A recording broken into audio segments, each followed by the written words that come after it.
In this video, we're going to clear up some confusion on DoorDash.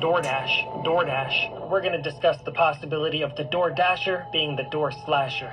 We're also going to discuss Bryan Kohberger, Moscow, Idaho, and some miscellaneous other goodies, because you deserve goodies. And let's dive right in and see what I have to say for myself during this 11th episode. What's up, guys? True Crime King back. How we doing on this Friday? We're starting it off with a boom, right? We're gonna be watching some crime circus. He's doing another video on Bryan Kohberger and Moscow, Idaho, and I want to see if he still believes that the DoorDasher was Kohberger. We all know what I think. At least so far, with the evidence out, I do not think Bryan Kohberger was the DoorDasher, unless some other evidence that has been withheld comes out. I'm not going to change my mind. But, yeah, Crime Circus, in his last video at least, he thinks that Kohberger is and was the DoorDash delivery driver. So let's see if he has the same tune or if he's changing his tune. Here we go.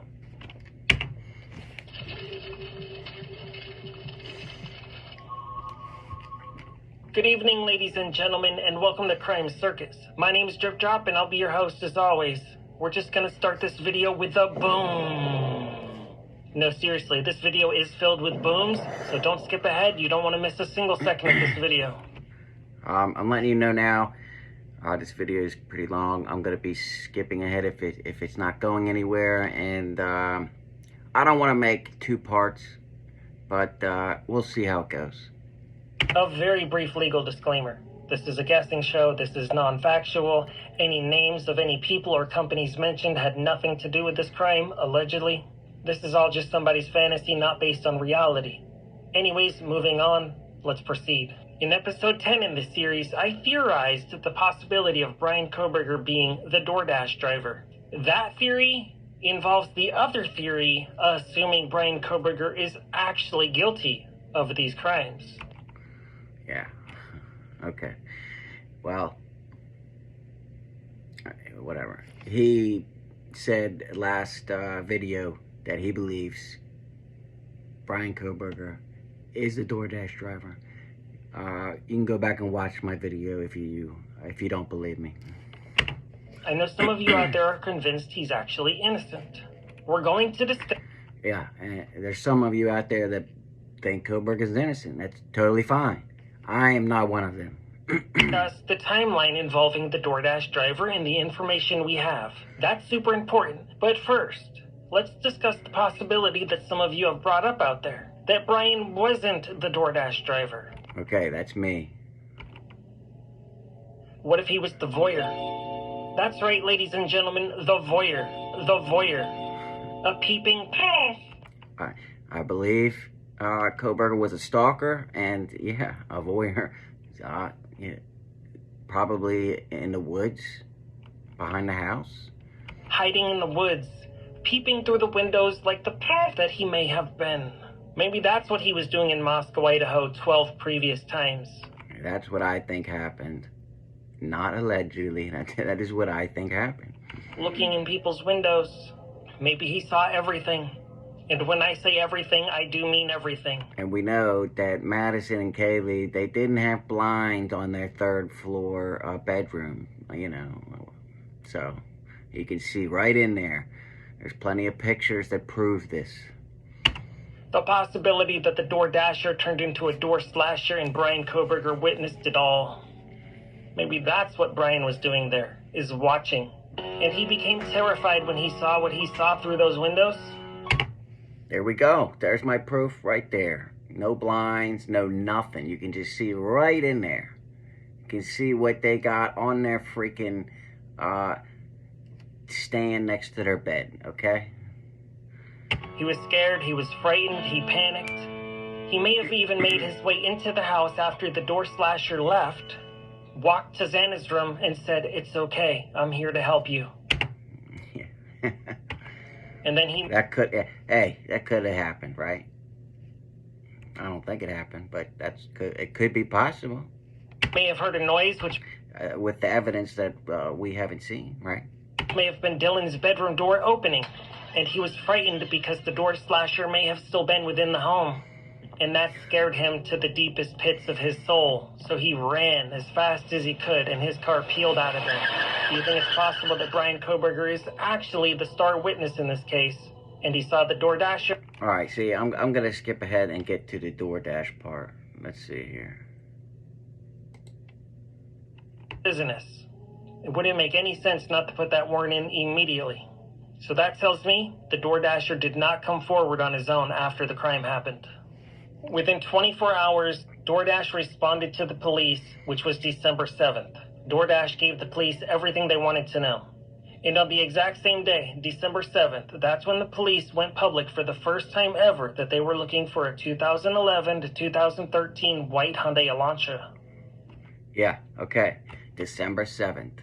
And remember, Kohberger was not on the radar, the police radar, until right before Christmas time, so around the 23rd of December. But they were looking for an Elantra on December 7th.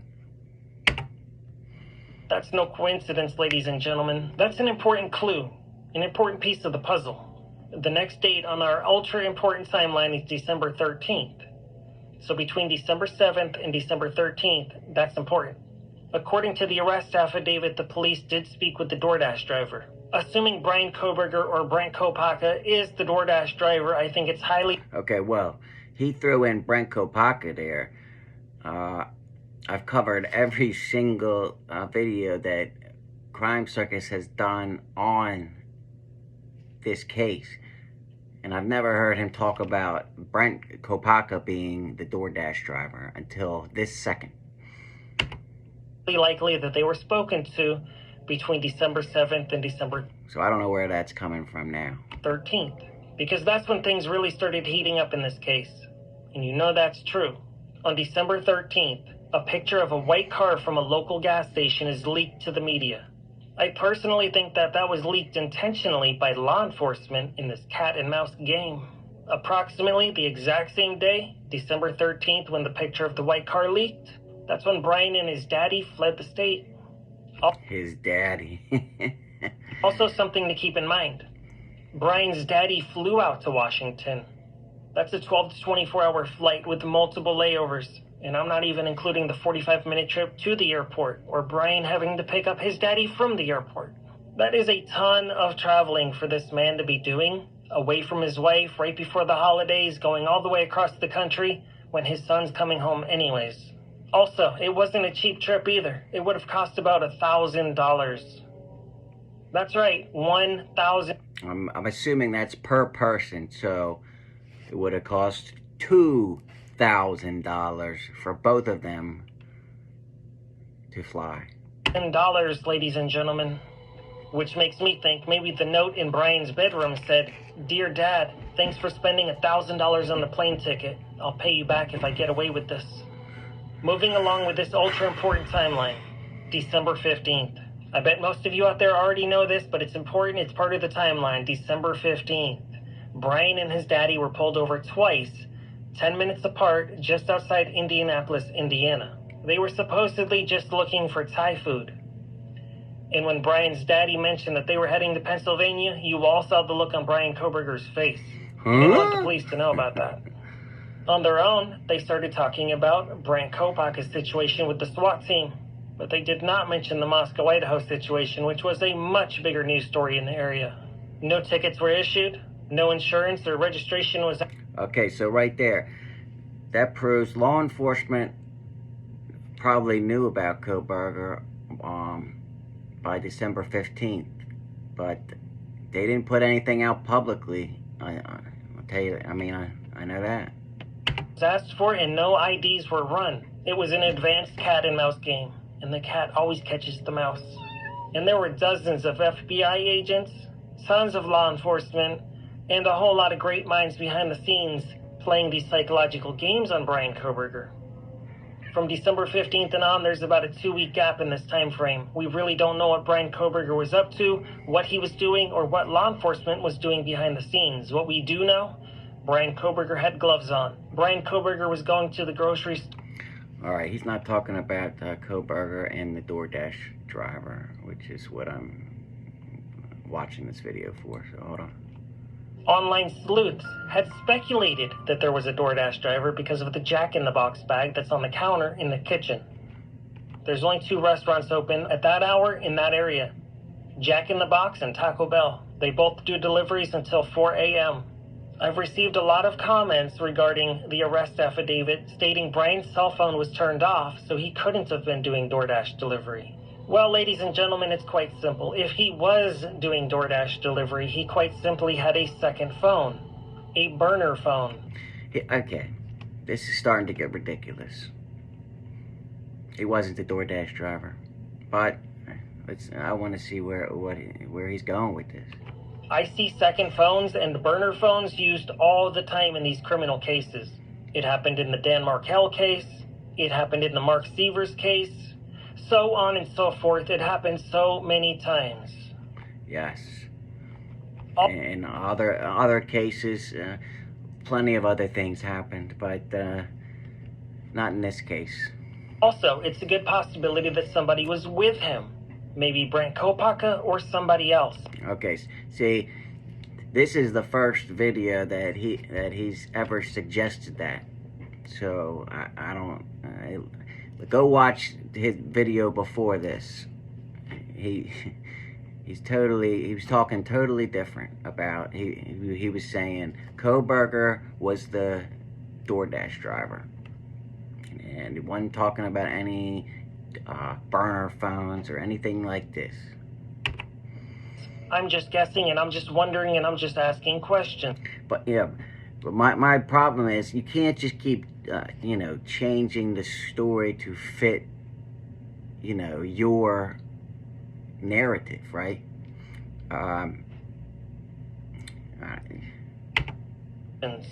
Because when I get DoorDash delivery, there's usually 2 people in the car. Sometimes even more. I don't know. Maybe that's where he's at. Where I'm at, it's usually just 1 person. Let me know in the comments when you get DoorDash. Is it 2 people? Why would they pay 2 people to ride in 1 car? That seems like a total waste of money to me, right? There's usually 1 person. At least where I live. Let me know how many people ride in the DoorDash car where you guys live. I'll look at my app, I'll see who the person is and what kind of car they're supposed to be in, and it'll be a different gender and a different vehicle. I'll be expecting some guy to show up. And I'm not gonna explain my reasons because they're in my previous video, so you can go watch that to see if you want to see all my reasons for why I think Kohberger was not the DoorDash driver. And then a beautiful woman shows up on my front door. Anyways, some people set up fake accounts, some people sign up under their friends' names.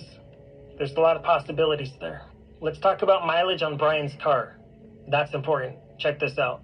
Somebody put 16,000 miles in only 7 months on Bryan's car. That's basically impossible unless you are a delivery driver. Or you're driving across the country from Pennsylvania to Idaho. You know what I mean? He got the car there, sometime, right? He had to drive it there. Previous 5 months, he had only put on 2,000 miles on his car. So at a certain point, he began driving a lot. It's called stalking. Bryan Kohberger was a stalker. A lot. He was seen on the Idaho campus so many times that some of the students that went to the university, they thought Kohberger went there and not Pullman, Washington, the campus where he actually was employed at. He was at the University of Idaho.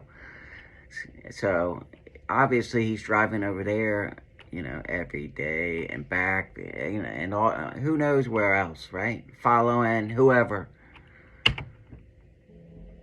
He got behind that wheel without his visual snow, and he was just peeling out left and right. Yeah, and that's another thing that I totally dismissed, that the Drip Drop said the visual snow had an impact on the killing somehow. Yeah, I don't believe that whatsoever. And again, if you want to hear my reasons, you can go back and look at my videos. Trying to park that car. For many years, it's always been stated that the average person puts about 10 to 12,000 miles per year on their vehicle. In the last couple of years, people have been driving a lot less. So 16,000 miles in 7 months is a lot, ladies and gentlemen. Also, when you're doing a Google search in the area looking for a vegan restaurant, the first result is Mad Greek. There's no evidence whatsoever that Kohberger was ever even a DoorDash driver. So, I mean, I think we would have known by now if he was in the past, even in the past, at least a DoorDash driver, right? I mean, come on. They even got a search warrant for DoorDash, and DoorDash sent them all their records. And Bryan was allegedly a hardcore virgin. I mean vegan. Probably both. Police also did a search warrant on Venmo, and DoorDash accepts Venmo. And according to the arrest affidavit... Yeah, but they did a search warrant on basically everything and anything, right? Xana received... That was on his phone. ...the DoorDash order. It doesn't say she ordered the DoorDash delivery order. Also of interest in this investigation, you can gift a DoorDash order. So whoever receives the order doesn't mean they ordered the order. Correct. You can gift it, but for somebody, you have to actually be a DoorDash delivery driver to get the order on your phone, right? Then you have to go to the restaurant and actually get the order, which you would be on camera at the restaurant picking up the order, okay? Because all the restaurants have cameras. So if Kohberger was the DoorDash driver, here's another thing, he would be on camera picking up the order that he needed to deliver to the King Road house, right? Right? Am I wrong? If I'm wrong, put in the comments why. But if I'm right, hit that like button for me. And the search warrant wasn't for Xana's phone for DoorDash. It was for the residents at 1122 King Road. The police want to know all the deliveries that happened in the year 2022. From January all the way up until when the crime happened. Why do you think they want to know that? Obviously, this DoorDasher maybe, might, allegedly could have had something to do with this crime. I don't think so. Also, I'm just going to throw this out there very briefly because many people believe that Bryan was stalking those girls. I will say it is a very, very coincidental, highly coincidental that, you know, the DoorDash driver showed up minutes before this murder happened. But why would Kohberger want to wake everybody up in the house when he wants them all to sleep because he's planning on killing them, right? I mean, it just doesn't make any sense whatsoever that he would be the DoorDash driver. And why, if he was, and the door was open, why wouldn't he have just went in the front door with his knife then? If he did deliver the food, right? The door's open, pull out your knife and go in, right? Why would he go in the back slider after, if he was the DoorDash driver, and he already had the front door open, you know? I mean, it's just too many things that are just ridiculous. But I see where he's going. People are watching this, and people, he's getting a lot of views. So, why not keep going with this if you're Crime Circus, right? You're getting the views, right? That is a possibility. He may have been stalking them. He may have even just been the voyeur peeping in their windows because he was stalking them. However, it's also a possibility that he was the DoorDash driver, and it was a crime of the moment, which means he hadn't previously planned this out. He didn't know he was going to be delivering to them that night, and he just decided to do it. And of course, I have to mention this possibility as well, because we must look at all possibilities, and I told you I wasn't going to leave. But remember, there's also a huge possibility that he was not the DoorDash driver. We have to look at all possibilities, like he just said, right? Any stones unturned in this case. It's a possibility that Bryan had been to that house 12 times prior, delivering DoorDash delivery orders. And those girls may have stiffed him on the tip every single time. And on the early I don't think that's true. Morning of November 13th, they might have stiffed him for the final time ever. Remember, at the beginning, he put this big thing up that said everything he says is just guessing and speculation, okay? So, don't forget that. And if any of you think that I don't like Crime Circus or whatever, you're totally wrong. I just have my opinions, and it doesn't mean I don't like somebody if I have a different opinion, okay? So, calm down. He might have just snapped. Because if you don't tip the delivery driver, some of them may get super angry. Angry enough to pass you away forever. Seriously, this is not a joke. Anyways, this really is a tough case to solve because it seems like everybody in the Moscow-Pullman area drives white Hyundai Elantras in big white trucks. And you know what they say about people that drive big trucks. What do they say? Put it in the comments. They have big... They have little weenies because they're compensating? Now I'm going to put this animation on the screen and we're going to have a brief discussion about this. So a lot of you out there don't believe that Bryan Kohberger is actually the DoorDash Me. Here we go. driver. And that's okay, because he may not be. Check this out. Is it possible that Bryan was in his white Hyundai Elantra and the DoorDash delivery guy was also in a white Elantra? Okay, here we go. And the DoorDash delivery driver was in a 2013 white Hyundai Elantra, as Bryan was driving by in his 2015 Hyundai Elantra. Okay. It may have looked something like this. Something similar to a traffic jam on King Road and Queen Road. Maybe even Brent Kopaka was there in his silver Hyundai Elantra. Check this out. Do you think it looks something like this? This is what you call a bird's eye view, ladies and gentlemen. This is what it may have looked like if all those vehicles were there. But that's purely just speculation. That was an animation to help your mind understand what I'm talking about right here in this video. Well, we know Kohberger drove his, Hyundai, there because he's on fucking camera, right? So maybe the DoorDash driver had a Hyundai too. Who knows? And maybe now that's why we're dealing with some Brady violation issues in this case. For those of you that aren't familiar, a Brady violation is ultra important in the criminal justice system. What that means is somebody attempted to withhold information that may be exculpatory to the defendant. That's right. That means they're holding back information that could get the defendant off and prove him innocent. Exculpatory. And what that means is there may be a piece of evidence that actually points to somebody else doing this crime. A piece of evidence that may actually assist in Bryan Kohberger's potential innocence. What do they have to hide? Why would they risk this entire prosecution? Why would somebody withhold that kind of information in this case? I don't think they did. If their case is so rock solid, what do they have to hide? As of right now, there's a gag order, and this information is sealed, so they're not going to tell us what the Brady violation is. Boy, oh boy, don't we wish we knew what it was. So it looks like Drip Drop's not going to say if he still thinks Kohberger is the DoorDash driver or not. But I don't know. He's still, as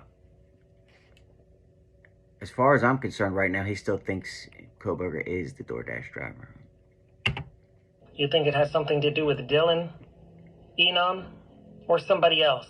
Enon, Harsh, Chef Dizzy. The guy that says like almost after every word. If you haven't seen the video that I did on that, you should check that out. It's pretty funny. Or maybe not a person, but a piece of evidence. You're just going to have to stay tuned to the show because I will be presenting that breaking news once it breaks. Breaking. I hope you enjoyed this very... Alright, that's it. He didn't go into what he thinks, but last video he did, which was a couple days ago, he said he thought Kohberger was the DoorDash driver. I'm still sticking with Kohberger is not the DoorDash driver. So, I don't know. Let me know what you guys think in the comments. Hit that like button if you liked it. And until next time, you know what it is. True Crime King, out.